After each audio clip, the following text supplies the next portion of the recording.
Hey there, everyone. Tony here. Hello. It's good to kind of see you all. At least I see your names anyway.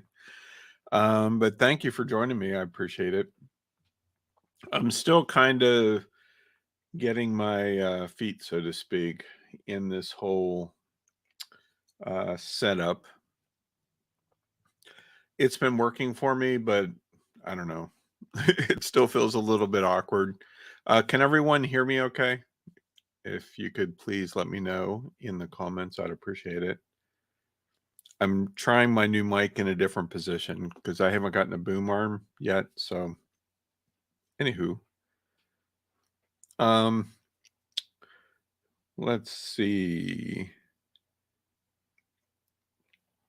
Trying to think if I have anything that I want to share before we dive into tonight's training. I don't think so. Actually, you'll probably just talk about some stuff at the end if that's okay. But anyway, I thought it would be kind of cool to talk about nature sounds tonight. Something I've been not really talking about, but still doing stuff with. And so I figured I would kind of show my hand a little bit tonight. So let me go full screen here and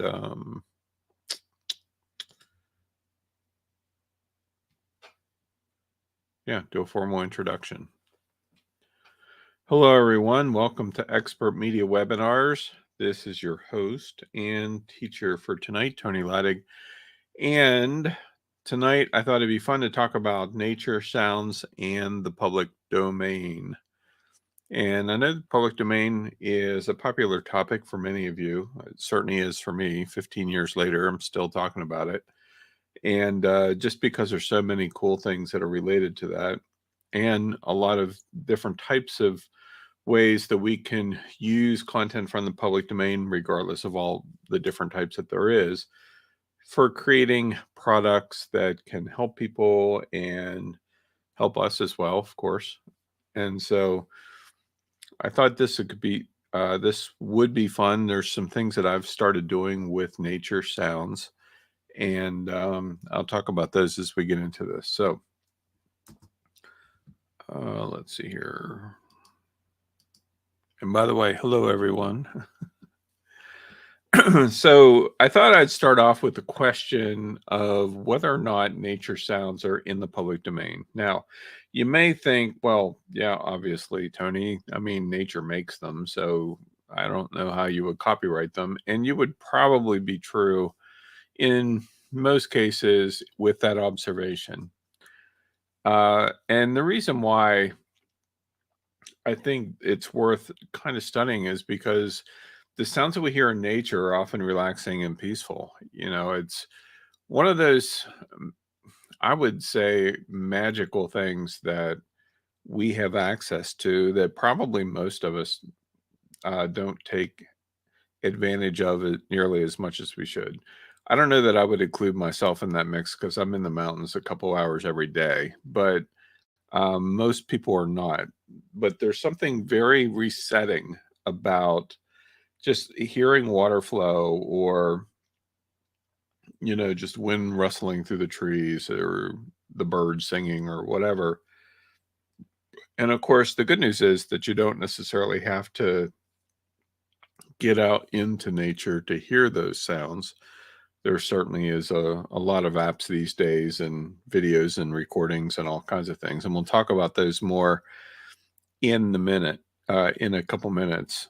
But I know for me, it's definitely very relaxing.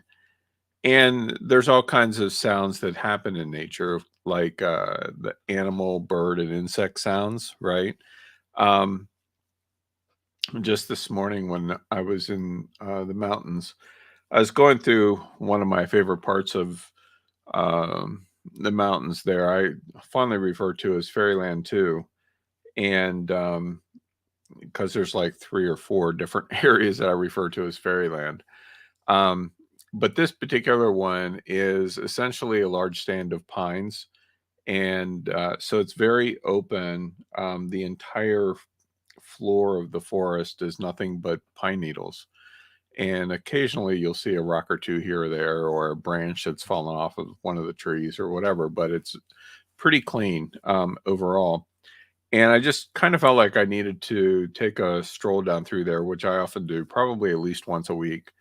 And while I was walking along, I heard these sounds, and I thought that they might be frogs, um, because it's a real high pitched, very rhythmic uh, kind of sound.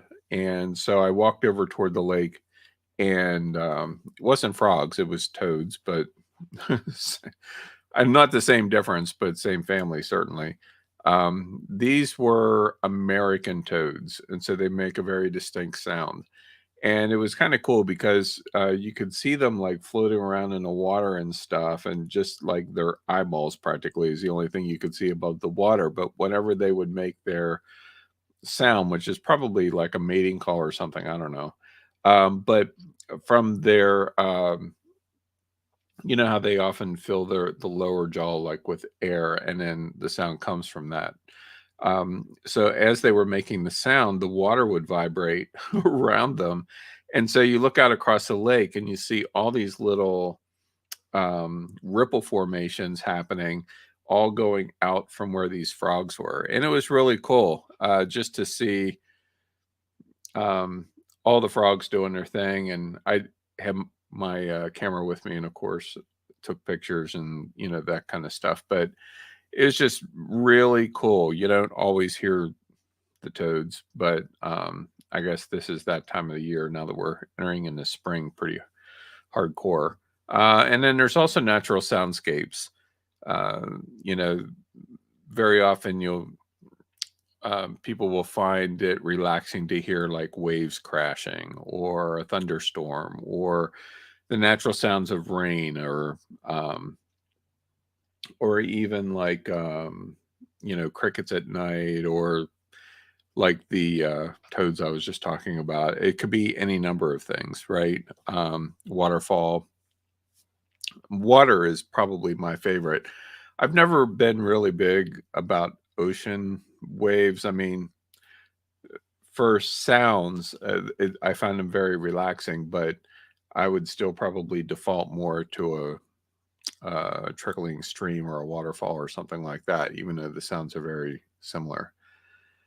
And then, of course, there's weather-related sounds, definitely like thunderstorms and those kinds of things, but also um, even like one of the things that I recorded earlier this year was right when the lake started thawing. It was still pretty solid, but the sounds that the ice made as it was starting to thaw was really cool, really deep, echoey kinds of sounds and stuff. Um, I loved it. And you know, one of the people that I follow on YouTube, one of my favorites, is a Swedish gal named Jonna Jensen, and she does a lot of recordings with ice and stuff. She lives in Sweden, I guess, and lives very near a large river, and so she records um, ice and has hours of recordings of the ice sounds, and it's just otherworldly. I mean, just really weird in its sounds. And then, of course, natural occurrences, which I guess, you know, ice would make that sound, but like even um, like tectonic shifts in the earth and those kinds of things, which actually I guess I have that listed as well, but even space sounds. Um, like earthquakes make their own sounds.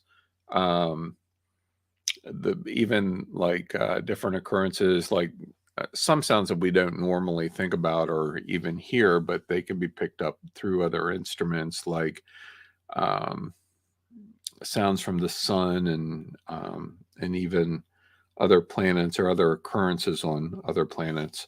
Just a lot of different fun things like that. And so, because all of these sounds are naturally occurring and they aren't created by human beings, the sounds themselves can't be protected by copyright. And the way the Copyright Office defines what is able to be protected is that it needs to be created by a human being. And I've talked about this many times before, but just to give a little bit more clarity, it protects the fruits of intellectual labor. That means it has to be a deliberate thing that humans have done, that's founded on the creative powers of the mind. And so if human beings don't create the work, very often it will not qualify for copyright. Okay. Now, regarding nature sounds, you can't copyright bird songs or those kinds of things, um, just by recording the birds singing. But, excuse me, what you can protect is the recording itself. So, like, for instance, you and I could all, like all of us who are here, um, we could all go out to the same general area in the mountains or woods or wherever and bring our sound recorders with us, whether we use our phone or sound recorder or something else. And we'll talk about that in a little bit. Um, and we could each record the exact same birds singing, and then take them back to our house. Maybe we want to tweak the sounds a little bit or layer them together to create a more full, rich sound. And so those recordings that we create, those can be protected by copyright because we are applying creativity to it, right? It took human effort in order to capture those sounds, but the sounds themselves are still in the public domain. And so as a result, like, you all could come to Pennsylvania and visit me and go hang out in the same spots that I hang out. You could go over to Fairyland too tomorrow morning, and the frogs or toads are still going to be there, and you could have a sound recorder and record them, and nothing I can do about it because this, the toads are in the public domain. The sounds they make are in the public domain, but your recording would be protected. And I think that's kind of cool. So, another thing to keep in mind is that there are some nature sounds that you can find online, actually, quite a lot of them. But just because they're offered online for free, which many of them are, not all of them, but many of them are, that does not mean that they are in the public domain. Free does not equal public domain. But in most cases, public domain does equal free. So it's not mutually exclusive both ways.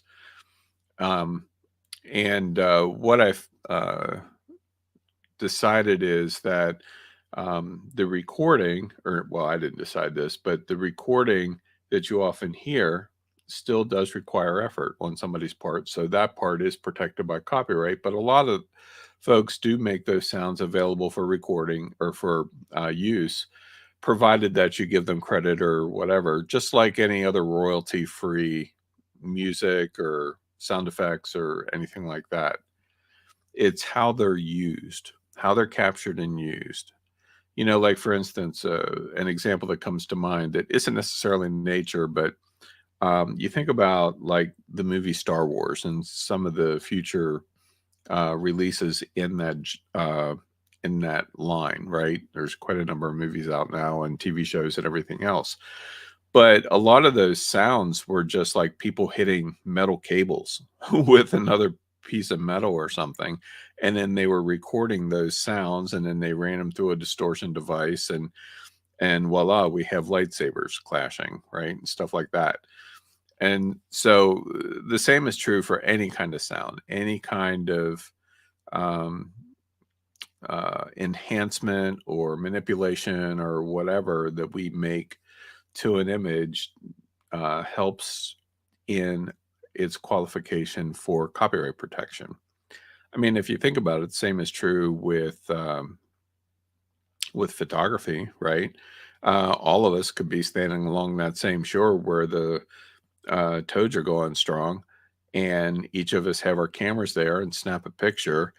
Well, the lake and the trees and all of that are in the public domain, but our unique capture And what we do with that capture afterwards is what qualifies that photo for copyright protection. Same is true with video, same is true with audio. And so to me, that gives us a little bit of an opportunity, right? To do some cool things with, in this case, audio. Now, there are a few sites that do offer copyright-free nature sounds. There's a couple sites that are government-based, and not all, but most of the content on federal government-based websites are in the public domain because our tax dollars pay for it, right? It pays for the work that they do.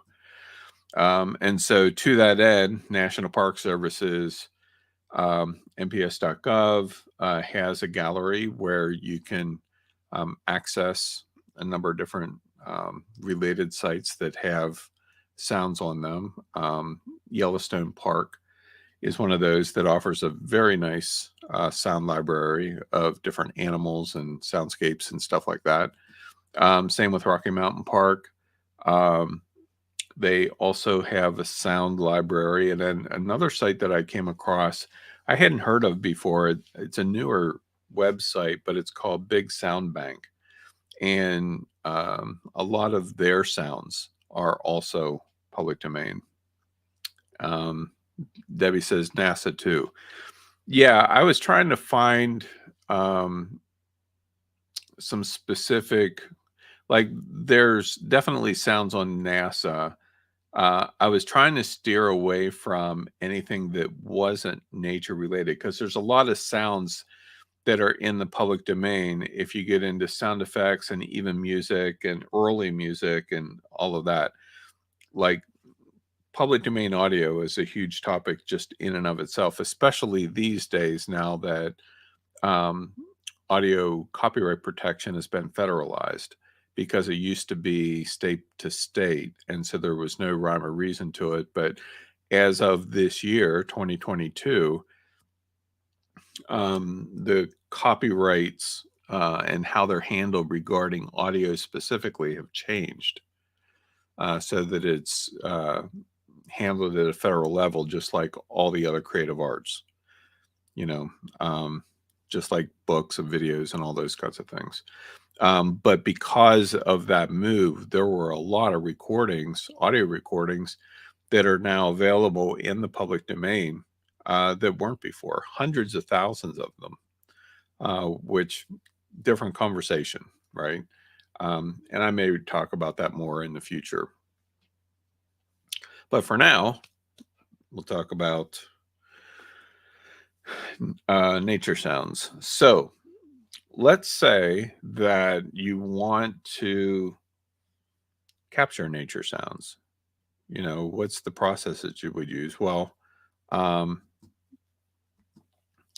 it really only requires a small amount of gear. Okay.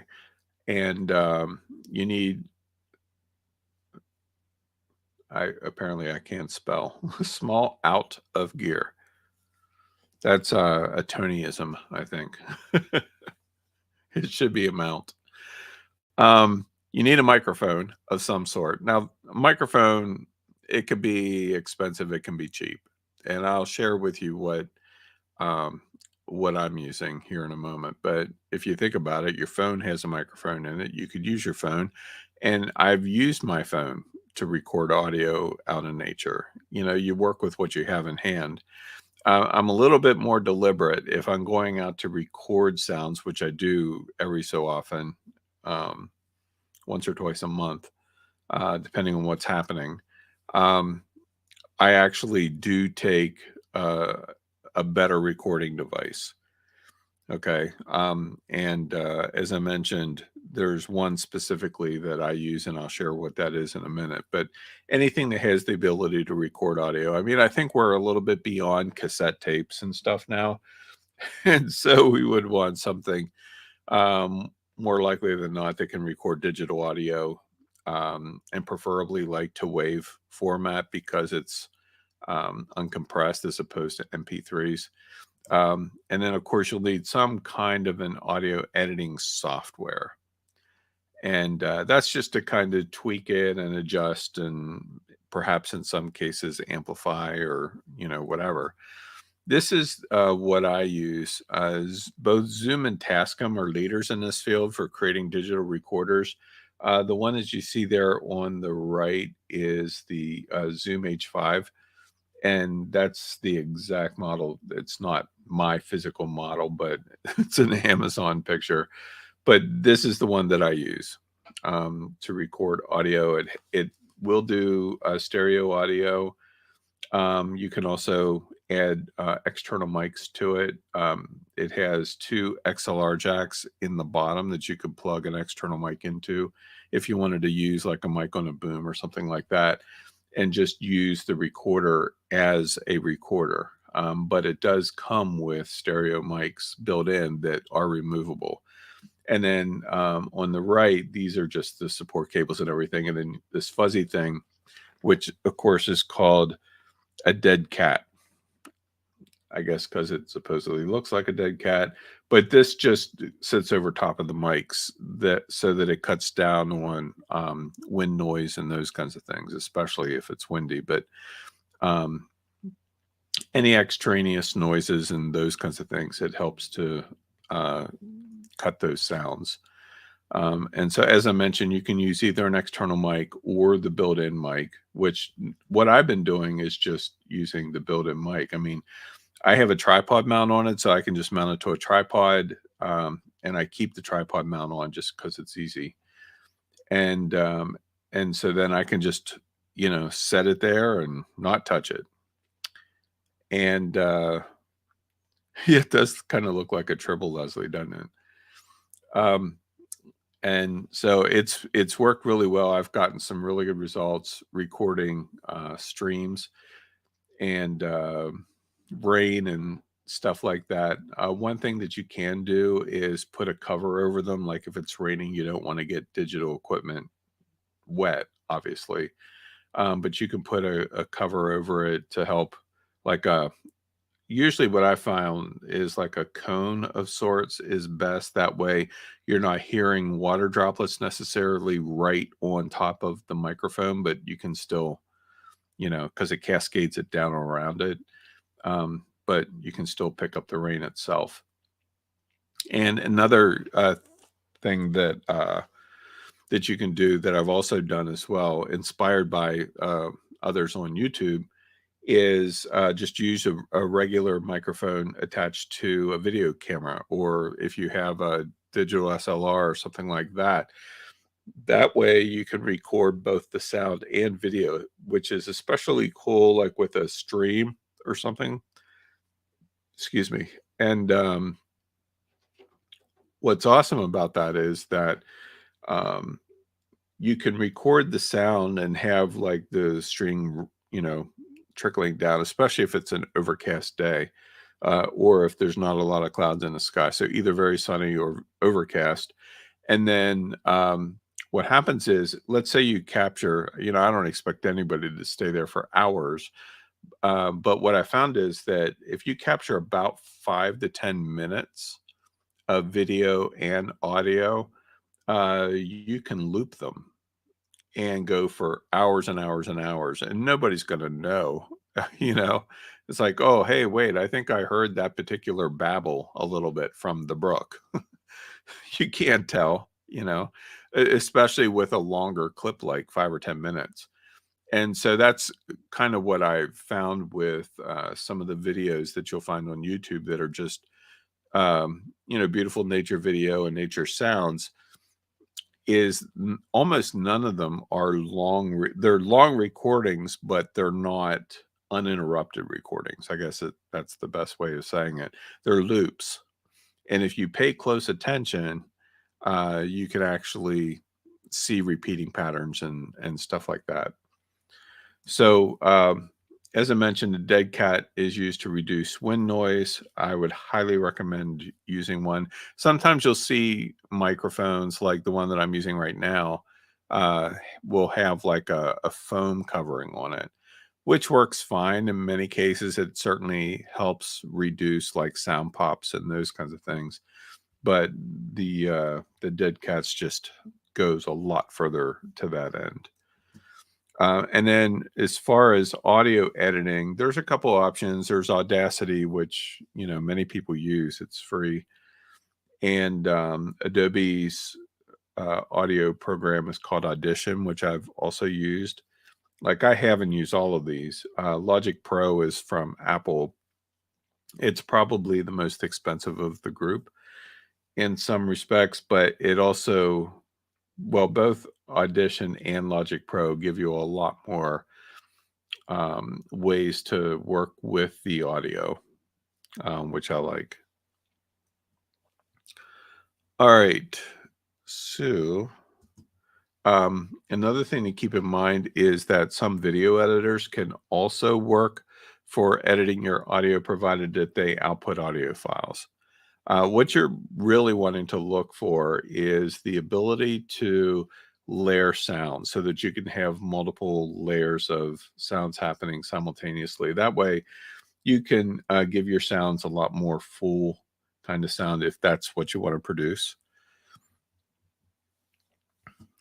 And so with that in mind, let's talk a little bit about what you can actually do with these sounds.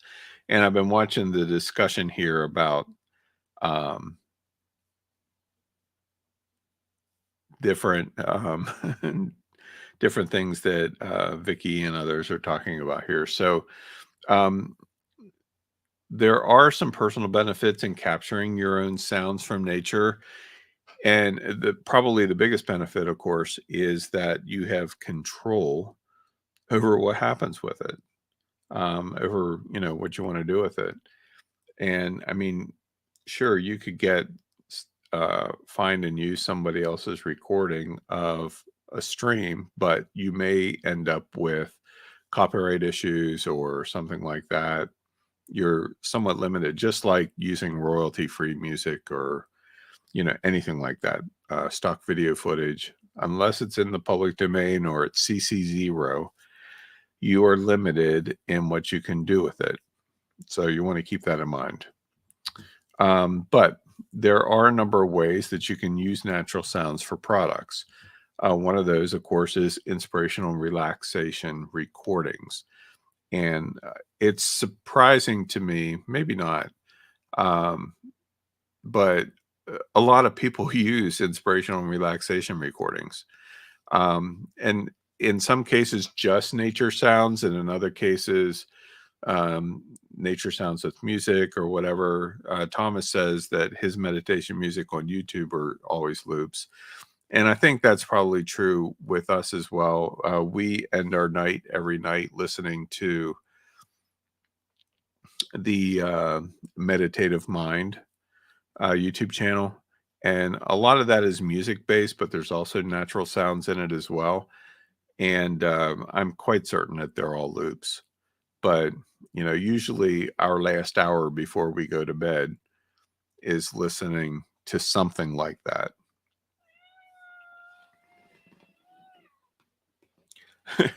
And then there's like natural cat sounds that show up on your webinar recordings, made by a certain cat named Taku.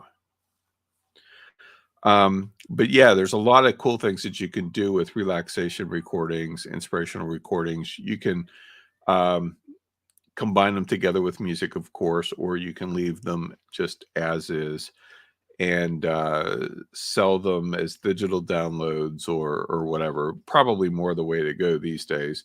Or you can offer them as free. We'll talk more about that in just a moment. Sound libraries is another option where you can make sound bites and those kinds of things available for others to mix and match. And you can, of course, make money from selling those sound libraries. There's quite a few of them that are available, but, those other people aren't you. And so it gives you the ability to sell different sounds for use with, other compilations. Another thing that's a little bit different approach is making visual prints of sound waves. And this is something that I've experimented with a little bit. I think I might have even mentioned it before. And I have a screenshot here I'll show you in a minute. But yeah, sound captured into visual form can actually look pretty cool. And we'll just get to that picture. So this picture here, and I'll talk about this last one in a minute. This picture here is actually um, a visualized version of a grizzly bear growl. And I thought it was cool. I didn't know what would happen. I downloaded a grizzly bear growling from the national park site, from the Yellowstone website. And then I uploaded to a website. I forget the name of it, but if you do a search for sound wave art, uh, there's several options that are out there.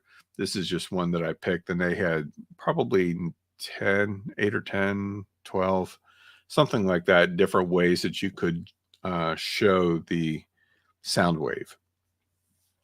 And so, in case you were ever wondering, spoiler alert, I guess, uh, if you map out a bear's growl, it looks just kind of like that. Which I thought was kind of cool. I mean, there's some interesting things you could do with it, like you could colorize the white areas, or you could, take something like this into Photoshop and then highlight all the white areas and then fill it with a picture of a bear. That'd be kind of fun. Um, Marjorie says she uses Soundwave art. Yeah. And Mary mentioned somatics here, which of course is another of my favorite kinds of things. Not really nature sounds per se. I mean, they're frequency based. And then like if you use it, I guess a lot of people use salt on a metal plate and then run different frequencies through it, and it'll form specific patterns that are very similar to what you would find um, like with snowflakes and those kinds of things. It changes based on frequency. It's very fascinating. Ganti asks, is there a program that can read the graphics and turn them into the original sound? Probably, I'm sure there are, depending on the detail of the image, but not based on something like this. This is let's see, how would I call it? Like a truncated sound. In other words, there's not a lot of detail here. Averaged, I guess would be a better word. It's an averaged version of the sound represented in the wave. Okay. So even though this definitely is a visual from the sound of a bear growling, if you were able to read this and play it back, it's certainly not going to sound like the original recording because it's been averaged. Tom says volume map. Right. In this particular case, yeah. Compressed. That's another good word, Debbie. Yeah, thank you. And so another way that you can monetize sound recordings is, of course, having audio or video channels like on YouTube or Spotify, any place like that that allows you to carry and monetize the recordings that you upload there. And I'll tell you what, like there's probably 2 or 3 different channels that I follow specifically on YouTube just for sounds. Not that I'm using their sounds, I'm just benefiting from them, right? Meditative Mind is one. I can't think of the one that I use for nature sounds. I found for me personally, like whenever I'm journaling, I just have a better flow with journaling whenever I hear sound. And that's why whenever I go up to the mountains every day, every morning, there's a specific spot that I go to.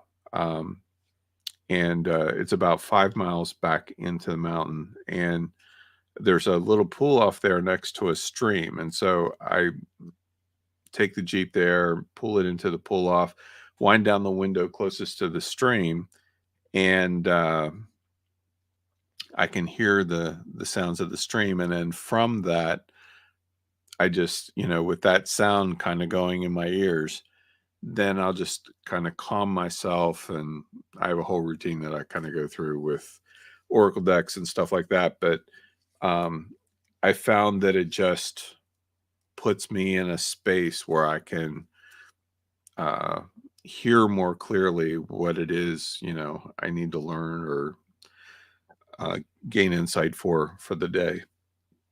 That said, there's been a couple times, especially over the winter, that I wasn't able to get up into the mountains. Whenever you have a foot of snow in the mountains and a Jeep with mud tires, not a good idea to go up into the mountains.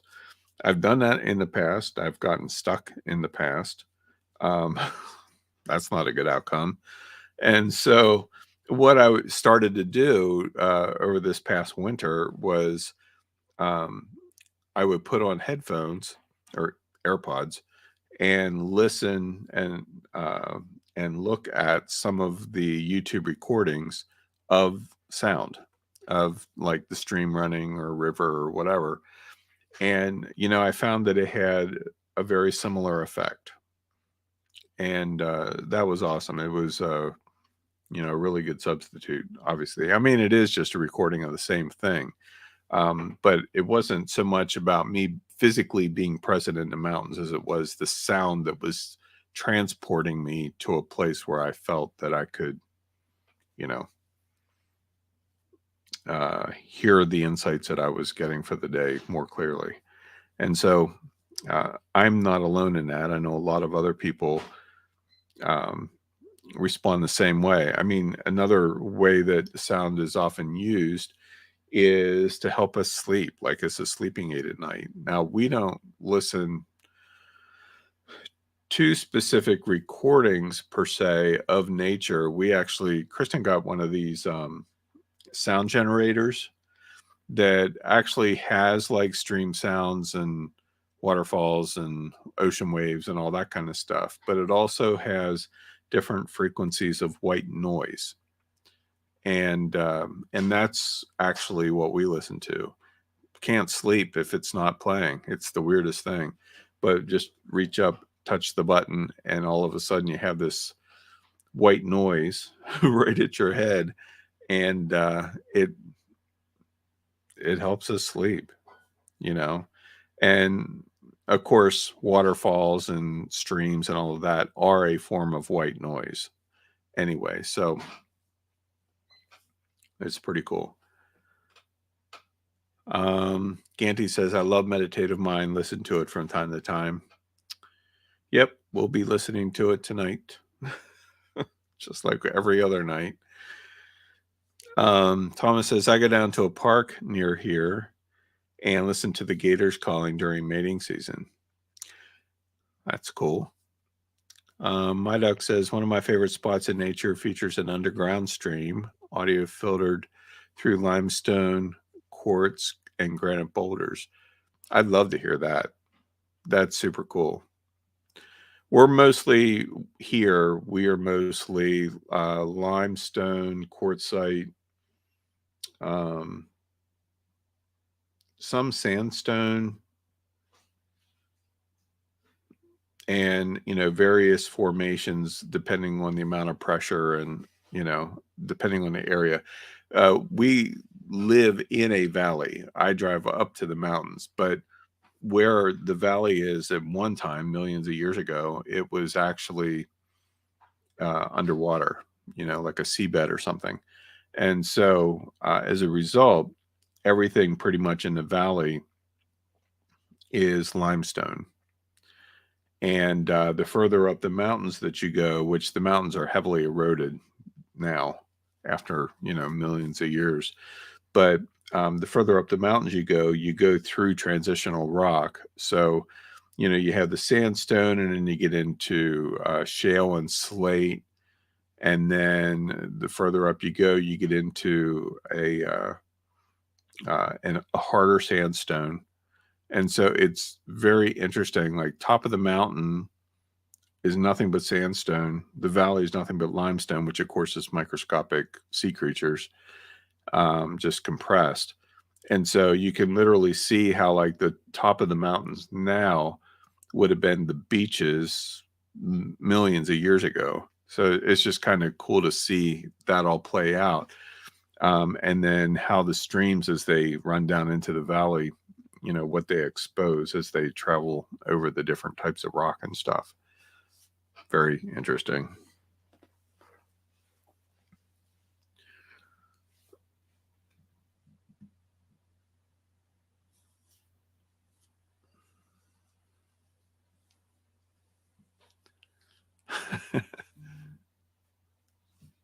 You live in West Virginia, Debbie? Or is that just where you're from? I was just in West Virginia a day or two ago. Well, passing through.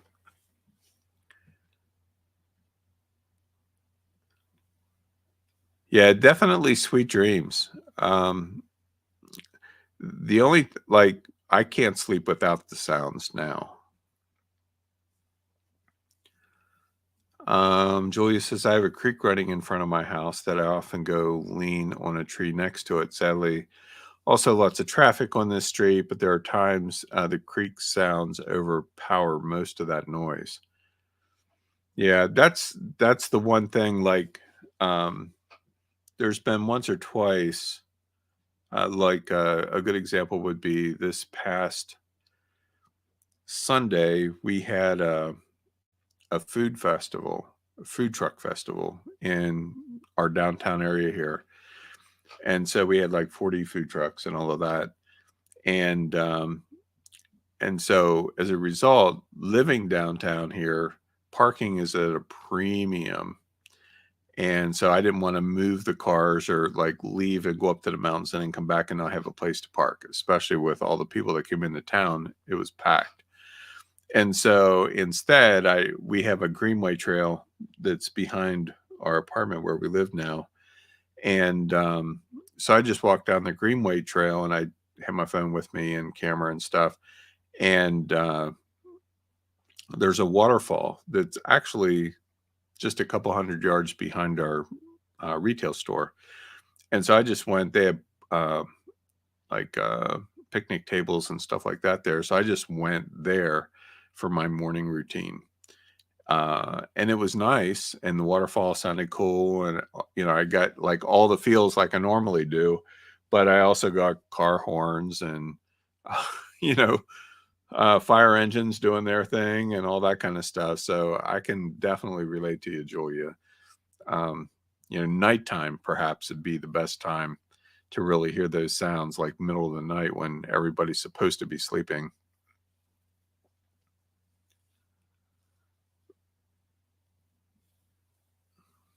Liz says, when I lived in a canyon, there were so many beautiful animal sounds in the middle of the night. I bet.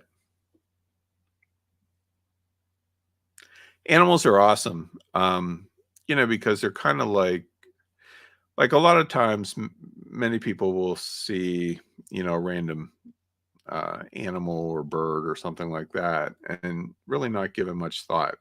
One thing that I've realized uh, in my daily experiences, going up into the mountains daily for 2 years, every day you pick up on some things. And one of the things that really occurred to me was, doesn't really matter how much you want to see an animal. If you're supposed to see it, you will, because I view them as messengers, right? And so as a result, if there's a message they have to deliver to you, then they're going to show up. And if they don't, then you won't see them. Because it isn't a guarantee driving up into the mountains every morning that you're going to see a deer or a hawk or an eagle or, whatever. You may see them all. You may not see any. I'm surprised at how many days I actually don't see much of anything. Lately, it's been birds a lot. I don't know why. Like this morning, I saw a turkey, and then an eagle, and then a black vulture, and red-tailed hawk, Canadian goose. I'm just trying to remember. I think that was it. Oh, and the toads. That was today's selection of animals. It was very interesting. But one of the insights that I got, I think it was today, was how, like, by traveling in the mountains or going to get away, to just give yourself some time and space to just center yourself in the morning. It's kind of like a living oracle deck of sorts. You know, things change every day. The messages change every day. Uh, it's very inspiring. It's kind of cool experience. Ganti says, next time I go to India, I have to remember to record various natural and unnatural sounds other than my iPhone. Is there a better equipment that I need to take to India? Yeah, I would look into one of these types of recordings, or recording devices. If you go to Amazon and type in Zoom, they have a lot of different price points and all of that. This one here that I'm using is about $300, but you don't need to spend that. You know, you can get a decent digital recorder for less than $300, but I think that's what this one was, and it does a good job. I guess it should for $300. Thomas says, if I listen to water sounds at night, I'd be up every 2 hours taking a leak. Probably same. I mean, as it is, I still get up every night to go to the bathroom, but for us, the white noise seems to do the trick.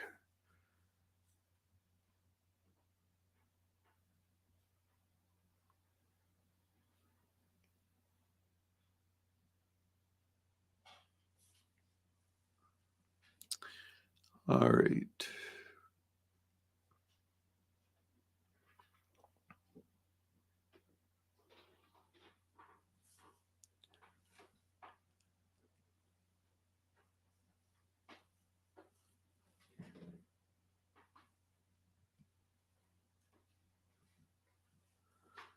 Mary says Sonic Bloom uses nature sounds to grow plants.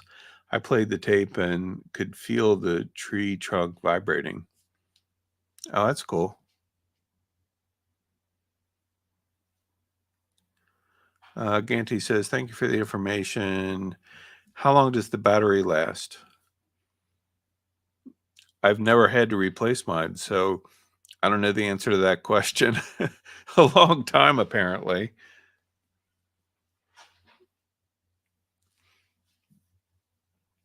Liz says, sounds are a whole other world, aren't they? Well, what's interesting is I 100% agree. You know how, like, we focus on certain things, and I don't think it's just me, but we almost get like tunnel vision of sorts, but the same can be true with sounds. And it's amazing how they can transport us, especially, I mean, certainly music does that and all of that, but music can't compare to nature's music. There's just something resetting that, like, we know that that's important. We don't always make time or space for it, but we know um, that it's important, for us to participate. And it's incredibly healing and resetting, I found.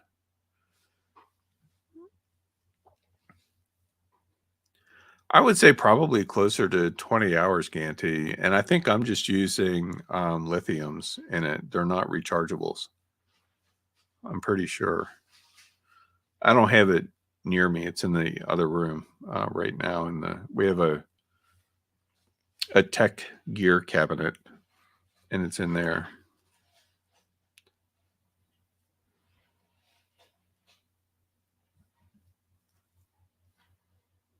Anybody else have any comments or questions?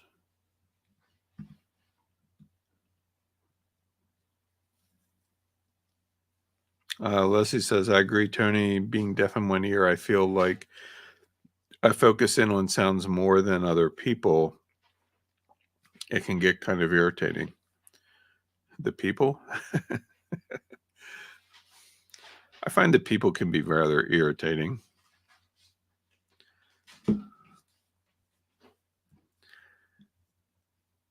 Liz said, I recorded a bird last week and he was singing so loud. It was amazing. You know, I really have learned a lot about watching animals and birds and even trees and plants and stuff like that. And one thing that I realized that I truly appreciate about them all is that they really don't care what other people or animals or things or whatever think. You know, they just do their thing. You know, they live out loud. They live life at 100%. Sometimes I feel like we humans are cursed sort of by having so much quote unquote intellect. You know, we can certainly learn how to live outside that and really adopt a place of living life uh, to its fullest. But it's something that we have to practice regularly. It's very easy to get distracted by life, you know, and then that becomes an excuse or a crutch or a necessity or whatever. Um, I've been learning a lot about how to stay in the moment rather than be distracted. And matter of fact, whenever we get into Unscripted and Magical, the podcast, which starts next Monday, I guess, at noon. Next Monday at noon, I'll be sending out an email about all that. But um, I'm going to be sharing a little bit about that and uh, some of the other discoveries that we've made. I think Kristen mentioned something about uh, something that we kind of discovered that has been kind of life changing, actually, financially and all that. Um, it's simple and hard simultaneously, and I'll be talking about that next Monday. But um, this all certainly plays into it as well.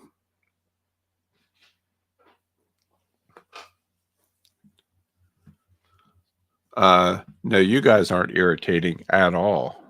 Of course not. One thing that I found, you know, every person is different, of course, and one of the things that we pay attention to is human design.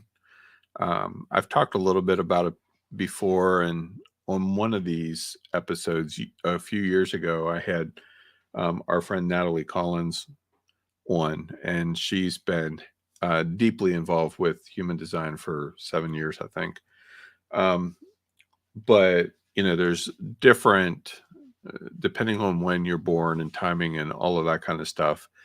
Everyone's wired differently, and so there's different types of um, human design models, I guess, if you will, um, that different people are classified as or fall into categories.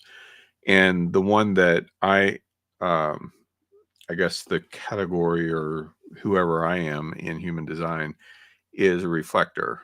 And there's not many of us in the world apparently, but one of the big things about reflectors is they're called reflectors because they have the ability to pick up on other people's energy and then reflect back to them. And it's not something that you do deliberately, it just happens. But as a result, it can be very draining to be around people for a long period of time, especially a lot of people. I found that out during our food truck fest. Like I could only take so much, and it wasn't that anybody was doing anything wrong. It's not like that. It, you know, it's just exhausting. And Now, Kristen, like, she thrives in that environment. I do not. Um, Probably one of the reasons why I do well with uh, teaching live like this, because I don't have to tune into other people's energies. It's a lot easier to kind of keep that at bay because you all are in your own houses or wherever, versus standing a couple feet away from me. Um, so it works well for me. Mary says, I've mimicked back to birds their sounds and they keep up a response to my response. That's really cool. Yeah, one thing that I saw on, I think it was on the Yellowstone site, they actually have a warning on there that you cannot play those sounds out in the wild because it could call some of the animals in to where you are and put them and you in danger. Um, which I never even thought about that. I was a little surprised by that. Mary also says there's a sound therapy that tracks the notes in your voice and gives the balancing frequencies. That's cool. My duck says people are exhausting. I agree. I need respite often. Yeah, I like people, and most of the time. Today I wasn't happy with a couple people because I found out that the last bundle that I offered, um, when Jay Boyer and I did our joint venture together, he hosted me and I offered a bundle of my AI and NFT courses, and somebody bought the bundle and popped it up on about 30 black hat sites. Very exciting to know that 50 hours of your teaching and work is being sold for $20 or $40, or depending on the site. So I wasn't very happy with people right then. As a matter of fact, um, we are going to be making some changes. We, meaning Kristen and I, and me specifically, in how my business is handled. I'm not sure what that's going to look like yet, but you'll find out when I find out. But we're going to start talking about it because you know what? I, uh,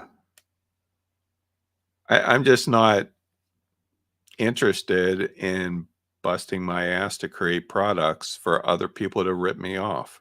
I'm just not. I'd rather not teach. Just keep it to myself and use it for myself. Um, but I enjoy teaching and I enjoy sharing. It's just really disheartening when stuff like that happens, you know. And so I was not happy, and I had a conversation with Jay. It's not his fault. It's, the other people, but it's just troubling.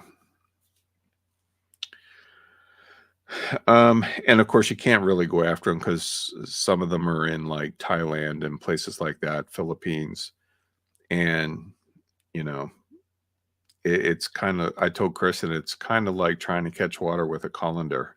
It just doesn't work. It's like scam callers. You just kind of ignore them. I know who it was, Liz, but it doesn't matter. Um, because it's already on 30 sites. Tomorrow it could be on 60. That's just the nature of it all. I've been through this before, so I just figured I was past it a bit, and apparently not.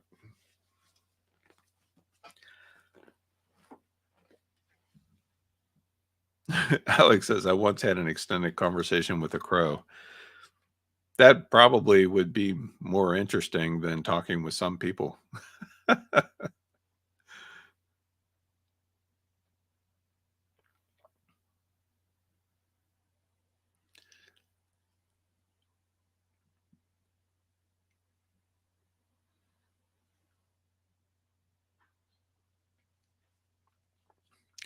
Ganti, yeah, I would say there's probably a level of truth to that.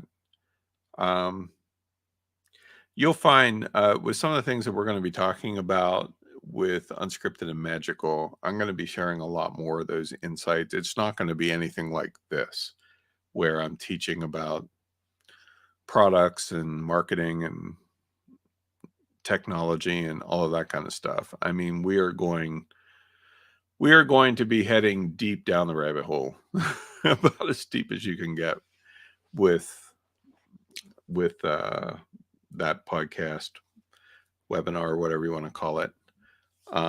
Kristen will be joining me, so it'll be both of us together.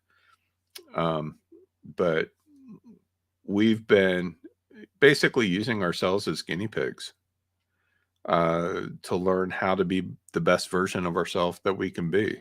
And so Unscripted and Magical is basically going to share the results of those experiments. I can't live your life for you, but I can live my life for me. And sometimes there's shit that I have to face just like everybody else. I mean, in today's download up in the mountains, I got called on the carpet. It was unexpected, but necessary. I kind of got called out on some of my stuff. Well, not kind of, I did. I got called out.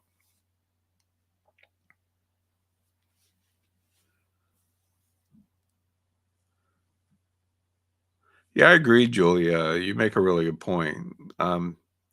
So many people are not being respectful of other humans. It's kind of crazy and frustrating, but the good news is I'm not called to be them. I'm just called to be me. And that I can do most days.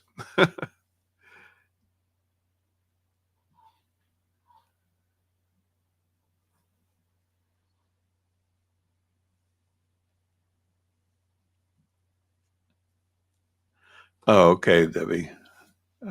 I saw your comment about West Virginia. My family is from West Virginia and Virginia. And they're very, very, a lot of my extended family down there is very back hills. Like, I might have shared this story before. This has nothing to do with anything, but I remember one time whenever I was probably 14 or 15, my parents and I were down visiting relatives in West Virginia. And one of my uncles, dad wanted to go visit him. And there's no way that you could drive to his house. Okay. Very off grid is what we would say today. But you had to stand at the top of the hill out from his house and announce that you were coming and kind of give the pedigree of sorts. My dad's name was Verl, so he would say, I forget the name of my relative now. It's like, hey, so-and-so, this is Verl, Mary's son-in-law, that kind of thing. Because they would shoot you. They would pull out a gun and shoot you. That's just how they were. But the primary reason why they would shoot you is because they were running stills. They were making moonshine back in the hills of West Virginia. So you had to kind of be careful, but that's how they were. I mean, I remember going to some of their houses and there was no running water or anything like that. I mean, very backwoods.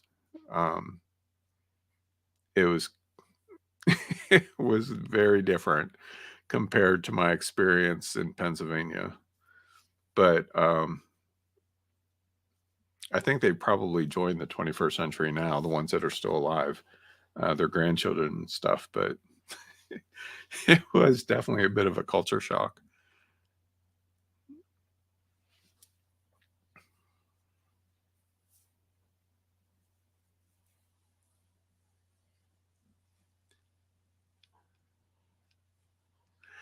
Margaret says, here's the thought, have the purchaser sign an indemnity form before purchasing.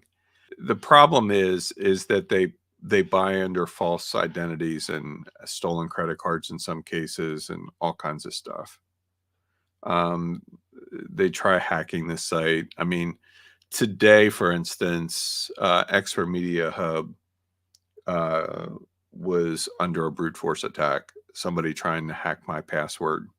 And they were trying a lot of different ways to get into Expert Media Hub. And fortunately, they weren't successful. It's happened before and they didn't get in. One of the reasons why, I mean, WordPress is hackable and it's built on WordPress. And so there's things that you can do to try to get in through back doors in WordPress and stuff. The company that I use for hosting is pretty good about security with those kinds of things. Plus, on all of the websites that I use or own that matter, that are for my business, all of my passwords are random 24 character or more passwords. Like, you would never, even with math algorithms, never figure out my passwords ever. And so, like, I don't use cutesy names and stuff like that. That's just stupid. That's inviting hacking to happen.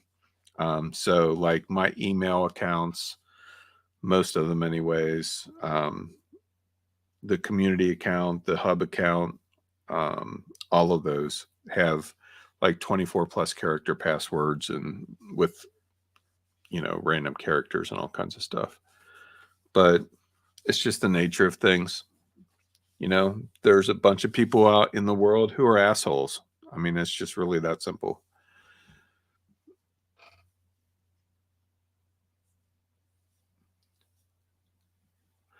Well, Ganti, my plan is to tell you how to manifest as quickly as possible.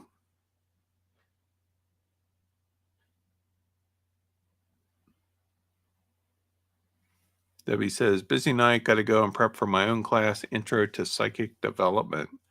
Oh, that's cool, Debbie. I didn't know you were teaching on that. That's fun.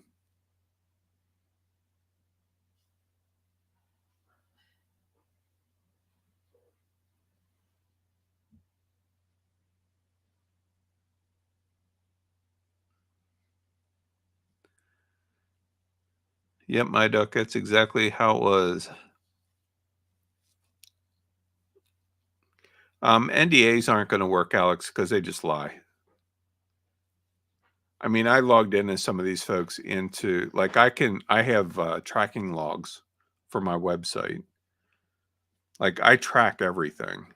Comes in handy when people try to file chargebacks and stuff. Because I can prove that they accessed it and how long and where and when and all of that. And so whenever I was going through and checking the various emails of people who purchased, you can see like a couple things are happening. One is they're just going in and downloading everything. The other, which is kind of hard to do actually on my website, but they do it. And then the other thing is that they'll sell access to the course. And then whenever somebody buys to the courses, when somebody buys, they send them a copy of their username and password. And so as a result, it's not like if somebody's using a, what are they called? We use them it's from time to time. Where it changes your IP addresses and stuff. So it's VPN. Yeah. It's not like a VPN, but you can actually see where different people are logging in from different parts of the world based on IP tracking. And so that's one of the ways that I tracked them down was through that. But still, it doesn't even matter because 30 sites already, But anyway, yes, I do use LastPass, Ganti.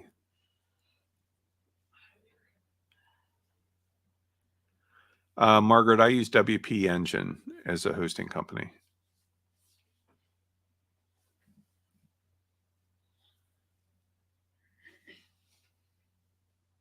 maybe it's time that you do an updated tools that I use.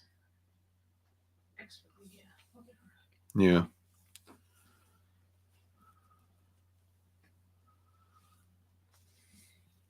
All right. So before we wrap this up, I wanted to remind you, I'll be sending an email out about this again tomorrow, but starting this Thursday, my first live class in like, what, 6 weeks? Thank you all, by the way, for the grace of giving me space and time to pack our entire house and get it moved and settled and unpacked again and all of that. It's been a ride. Yeah, it's been a hell of a ride, and we're mostly settled in now, which is awesome. So I'm really looking forward to getting back to teaching regular again. But starting on Thursday is create and sell your own inspirational card deck, and it's going to be a lot of fun because I'm taking a very different, not very different, but instead of teaching it from a very broad perspective, we're going to be very focused, and I'm going to show you exactly how I'm making mine. Rather than talking what can be done, we're going to talk about how to do. So I've taught a little bit before like this, but you'll be able to follow along and use my example as a foundation for your examples if you want to get into creating inspirational decks. But if you go to create and sell stuff, like that domain, new domain, I'm going to be teaching a lot more classes under this title or idea of create and sell. So this is the first in that series, create and sell. So createandsellstuff.com/decks. And yeah, it's going to be a lot of fun. There's already 5 hours of teaching, I think, in the members area. So that's awesome.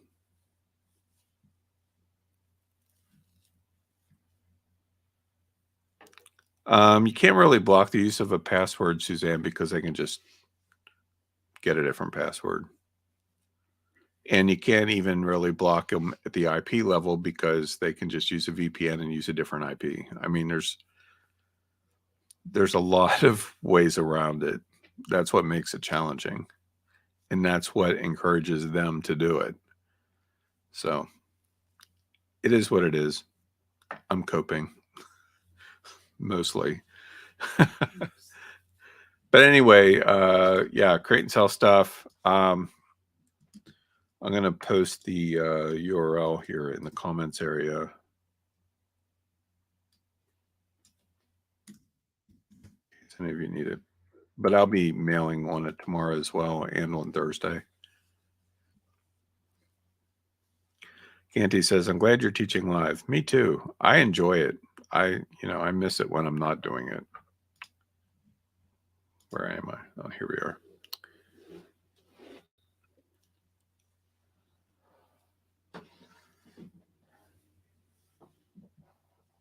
Yeah, the link should work.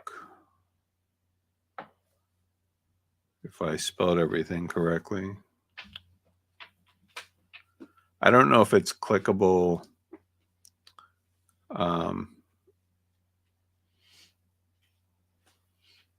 from within the comments here. I'm not sure.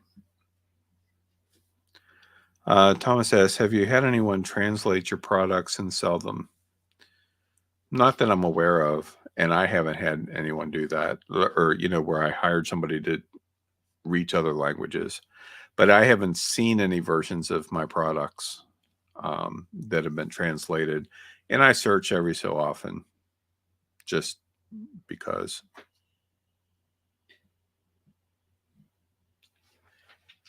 Any final comments or questions before we wrap this one up?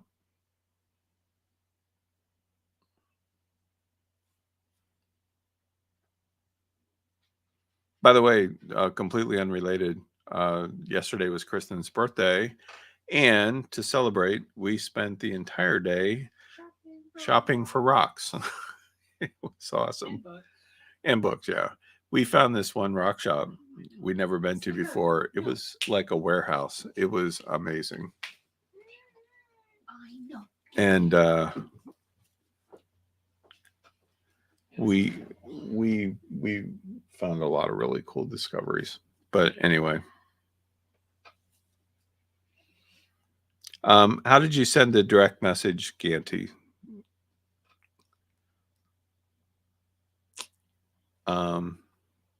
And I will definitely look for it.